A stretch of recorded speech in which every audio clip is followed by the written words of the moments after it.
muchísimas gracias por la invitación. Como ya lo mencionaron, yo soy la referente de rabia humana del Instituto Nacional de Salud y esta presentación tiene como objetivo es hacer un ejercicio reflexivo sobre el abordaje del accidente rábico. Si bien sabemos todos, esto es un evento antiguo que se supone que es frecuente y que nuestros pacientes consultan de manera frecuente a nuestros servicios de salud por agresiones y contactos con animales potencialmente transmisores de la rabia, lo que observamos en el ejercicio de la vigilancia cotidiana del evento es que este evento, a pesar de ser tan antiguo y conocido, está mal abordado. Bueno, como unos elementos iniciales para acercarnos al tema del accidente rábico, recordemos que se considera que esta es una enfermedad desatendida, que es frecuente en población vulnerable y que tiene dificultades de acceso a los servicios de salud. En general, las muertes por rabia son frecuentes en población joven, pequeña, de 5 a 14 años. El costo promedio de la profilaxis una vez un paciente tiene contacto con un animal potencialmente transmisor de la rabia, por ejemplo, en África es de $40 y en Asia de $49, en lugares en los que el ingreso diario es de aproximadamente $1 a $2 por persona.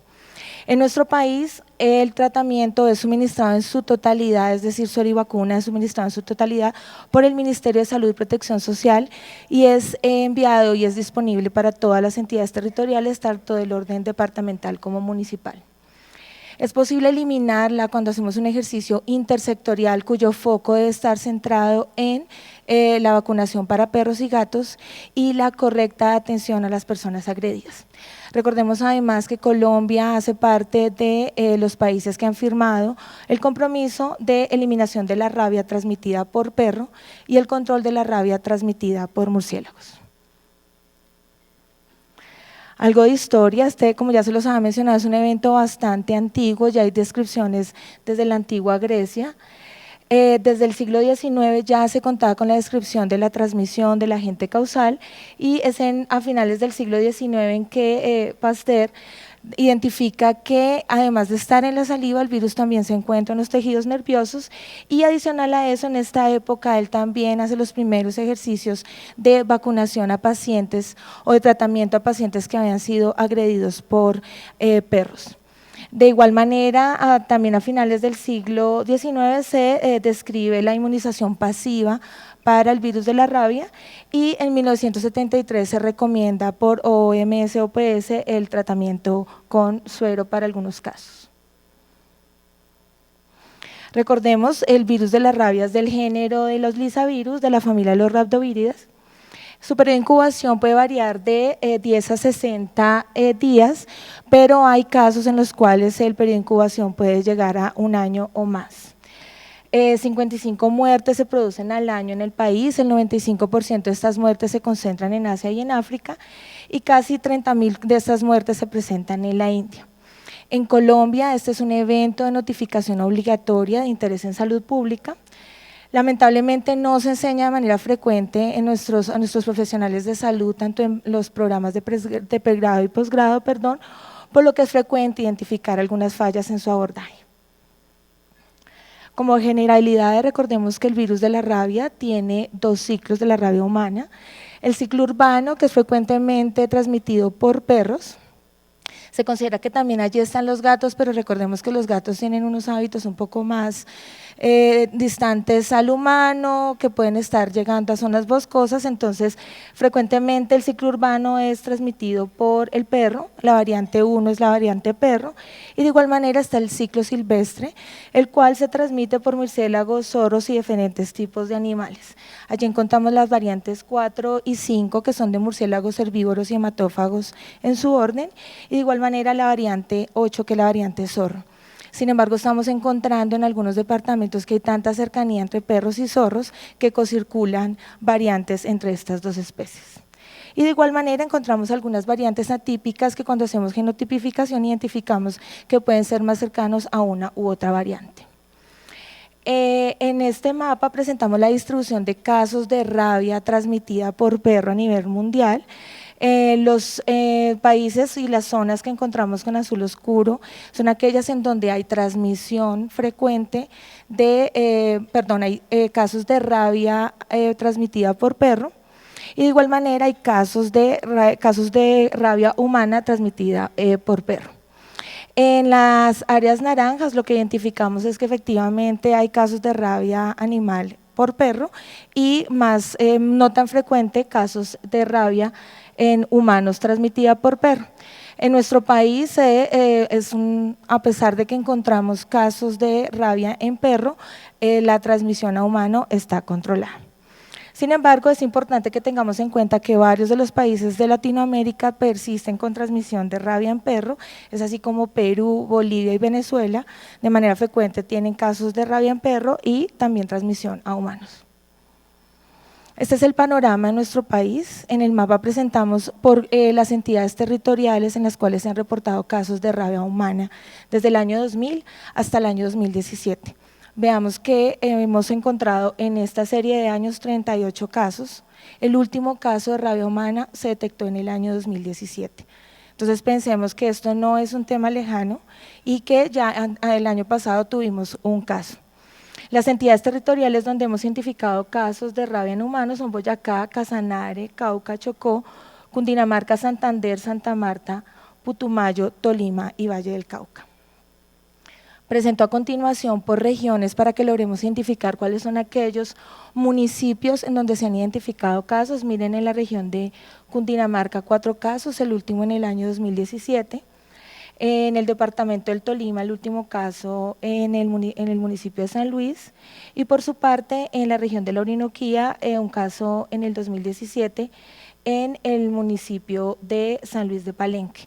La mayoría de estos casos han sido variantes por murciélago hematófago o variante 3 y variante atípica, que son transmitidas o por gato o por murciélago hematófago.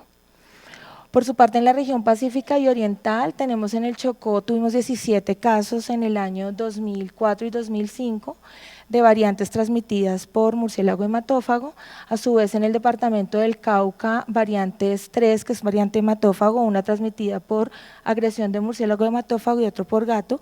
Recuerden que les decía que el gato tiene tanta cercanía a las áreas boscosas y selváticas que es agredido o tiene contacto con murciélago y luego él es quien transmite luego la enfermedad al humano.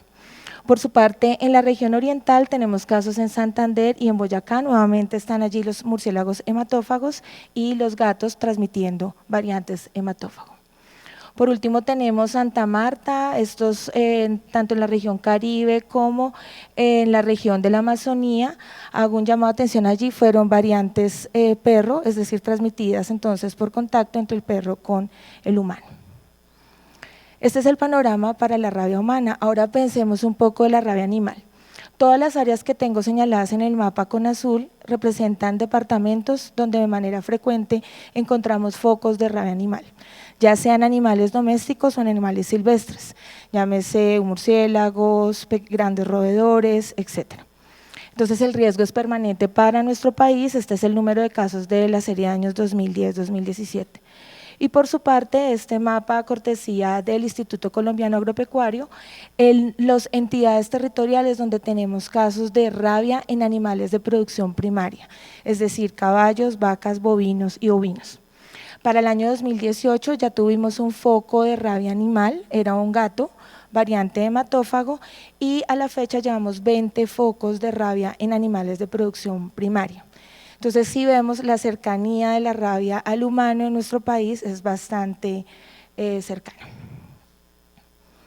En resumen, tenemos 38 casos en el periodo 2000 a 2017, principalmente estamos hablando de variantes silvestres transmitidas por gato o por la agresión por murciélagos hematófagos, sin embargo el 10.5 de estos casos han sido variante perro. Las regiones están claramente definidas, es principalmente la región pacífica, centro y caribe. Y con este panorama, pues como entidad de vigilancia, el Instituto Nacional de Salud concentra sus esfuerzos en identificación y caracterización del riesgo, en acciones de prevención y control mediante todas las acciones de intervención de foco y las acciones de reducción de riesgo. Para eso, nuestro punto focal en la salud humana es lo que tiene que ver con agresiones y contactos con animales potencialmente transmisores de rabia. Este es un esquema general de cómo se da la vigilancia en salud pública en nuestro país. Recordemos que tenemos las UPGDs, que son las unidades primarias generadoras de datos ubicadas en las instituciones prestadoras de servicios de salud. De allí la información fluye al municipio y de ahí al departamento, luego al Instituto Nacional de Salud, de allí al Ministerio, Organización Panamericana de la Salud y Organización Mundial de la Salud. Esta vigilancia rutinaria semanal, es decir, que de manera constante estamos recibiendo la información de este tipo de eventos. ¿Cuál es nuestro centro entonces? Todo el sistema se activa por la adecuada captación y clasificación y manejo del caso. Si el profesional de la salud que aborda la agresión o contacto por el animal potencialmente transmisor de rabia no realiza de manera adecuada la clasificación y abordaje, el resto de actividades se quedan bloqueadas. Esto implica observación de animales cuando son animales observables, es decir, perros y gatos. Hacemos seguimiento al tratamiento, es decir, que el paciente al cual se le solicitó suero y vacuna, por ejemplo, se le haga realmente, se aplique y se le garantice el esquema completo. Acciones de intervención de foco, es decir, nos tendríamos que desplazar con las entidades territoriales a hacer intervención de foco cuando hay casos confirmados, y reclasificación y ajuste de casos. Todas estas acciones tienen un enfoque intersectorial, porque como les mencionaba, pues ahí está el Instituto Colombiano de Bienestar, Colombiano Agropecuario y el Ministerio de Ambiente con sus entidades adscritas, que son las corporaciones autónomas. Este es el esquema de cómo hacemos la vigilancia del accidente rábico en el país. Tenemos dos focos, que es la rabia humana y la rabia animal. La rabia humana la vigilamos a través de la clasificación, manejo de las agresiones y contactos. También tenemos lo relacionado con casos probables y confirmados, y para el caso de rabia animal también vigilamos casos probables y confirmados y vigilancia activa de la rabia por laboratorio. Este es el esquema general. Entonces agresiones es cuando hay herida, lesión, ya sea por arañazo, mordedura, no importa el número, la extensión y la localización. Contacto, cuando piel o mucosa tienen contacto con saliva o secreciones bucofaringeas, y de igual manera con material biológico, ya sea de necropsia de un animal o de un humano. De igual manera tenemos lo relacionado con los casos probables y confirmados de rabia. Dentro de la valoración del paciente hay unas variables críticas que son las que nos definen si el paciente tuvo o no exposición al virus rábico. Entonces tenemos que tener en cuenta el tipo de animal, el número de las lesiones, la profundidad, si la piel estaba expuesta o no, cuál es la ubicación de la lesión, el estado del animal al momento de la agresión, es decir, si tenía o no signos de rabia, el antecedente vacunal del animal y aquellos casos donde hay exposición laboral. Si nosotros no abordamos en los servicios de salud de manera adecuada estas variables, no podríamos hacer una adecuada clasificación del caso, y con ello no hacemos un adecuado manejo con suero y vacuna. Una vez yo logre clasificar mi caso, definiré si hubo o no exposición al virus rábico o no exposición. Si hay exposición leve, lo que se administra es vacuna, y si hubo una exposición grave, se aplica, acá quedó mal, es suero y vacuna. Todo esto está muy bien explicado en la guía de atención de las personas agredidas por animales potencialmente transmisores de rabia, y de igual manera está muy abordado en el protocolo de vigilancia del evento. Y de igual manera está todo el tema de rabia. Tenemos un paciente que tenga el antecedente, que tenga un cuadro neurológico agudo, requerirá pruebas de laboratorio para confirmar el caso, pues sabemos que esto ya se da post-mortem, y de igual manera tenemos el caso descartado. Voy a presentar entonces ahora los resultados de esta vigilancia. Este es el comportamiento de la notificación de agresiones y contactos por animales potencialmente transmisores de rabia. Es claro en la gráfica que este número ha aumentado. En promedio estamos recibiendo entre 130.000 a 150.000 casos por año, con un promedio de 2.500 a 2.700 por semana epidemiológica. Esta es la distribución por incidencia de agresiones. Entonces en rojo vemos las entidades territoriales que tienen las mayores incidencias y en verde las de menores incidencias. Sin embargo, nuestros grandes notificadores son Bogotá, Antioquia, Valle del Cauca, Cundinamarca y Santander, y nos llama la atención nuestros menores notificadores Chocó, Buenaventura, Vaupés, Bichada y Guainía. Y eso que tenemos ahí unos escenarios ecoepidemiológicos que seguramente hay mayor número de agresiones, pero el sistema no los logra captar. Ese fue el panorama para el 2016, este es el panorama del 2017, perdón. No, lo que observamos es que realmente no hay cambios, persisten esas entidades territoriales con las mayores incidencias, igual nuestros mayores notificadores y menores notificadores. Lo que nos preocupa es aquellos donde hay una baja notificación, precisamente donde tenemos problemas de cobertura de vacunación, donde hay más fauna silvestre, etcétera. Con relación al animal agresor, miren que el 97.2% de las agresiones en el 2016 fueron por perros y gatos y en un 59% los animales estaban perdidos o muertos. Quiere decir que esto nos cataloga nuestras agresiones, nuestras exposiciones, en estos casos principalmente como exposiciones leves. Y miren los resultados de coberturas de vacunación, en realidad o no tenemos datos o el animal no había sido vacunado previamente. El panorama es muy similar para el 2016 y el 2017. Ahora, respecto a las clasificaciones, recuerden que una variable fundamental es el tipo de animal agresor.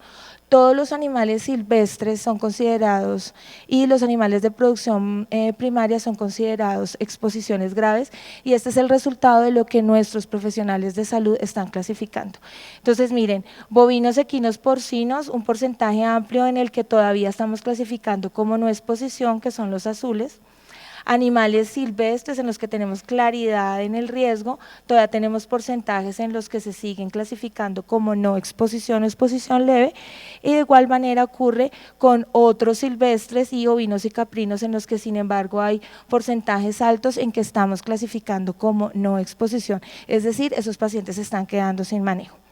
El panorama es similar para el año 2017 y ya respecto a la clasificación y el manejo, el tratamiento que se aplica a los pacientes, tenemos un 1.5% de pacientes que siendo clasificados no exposición, les aplicaron suero. Uno puede decir 1.5, pero es que estamos hablando de 1.038 pacientes que no estuvieron expuestos y sin embargo se les aplicó. Y lo mismo ocurre para suero. Para el caso de exposiciones leves, tenemos un 11.3 de pacientes a los cuales no se les aplica vacuna, estamos hablando de 4.200 pacientes, y un 2% al que se le aplica suero. Incorrecto, un paciente con exposición leve no se le aplica suero. Para exposición grave, 1.6% no se les está aplicando suero y para el 8.8, vacuna y para el 8.8 no se aplica suero.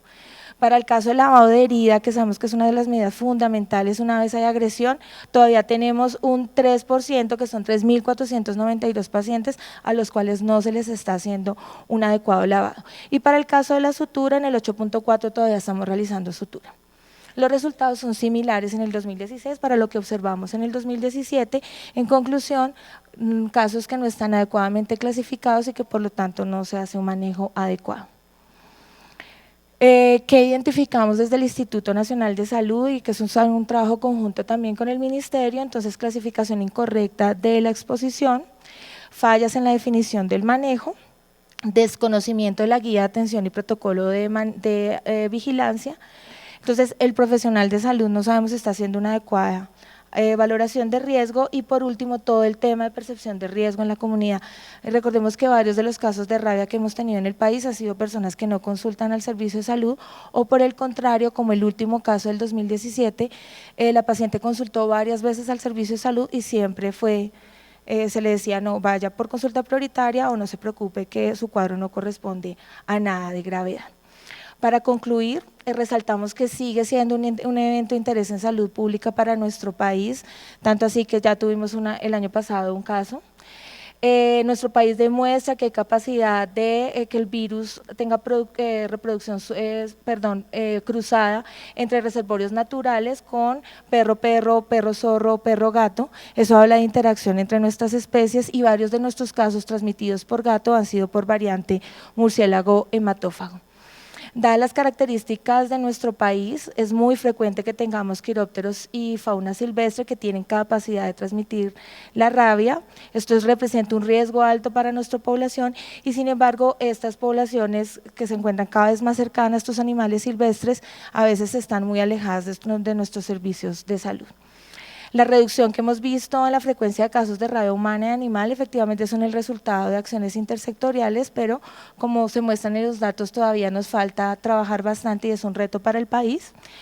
Identificamos fallas en todo el proceso de atención y abordaje de casos. En cuanto a la población, realmente no está consultando de manera oportuna porque no hay una adecuada percepción de riesgo, entonces no consultan a los servicios de salud y por lo tanto requerimos de hacer acciones de comunicación de riesgo a la comunidad para que perciban el riesgo de manera adecuada y un punto súper importante, nuestros profesionales de salud en el manejo adecuado y la notificación adecuada de estos casos. Muchísimas gracias.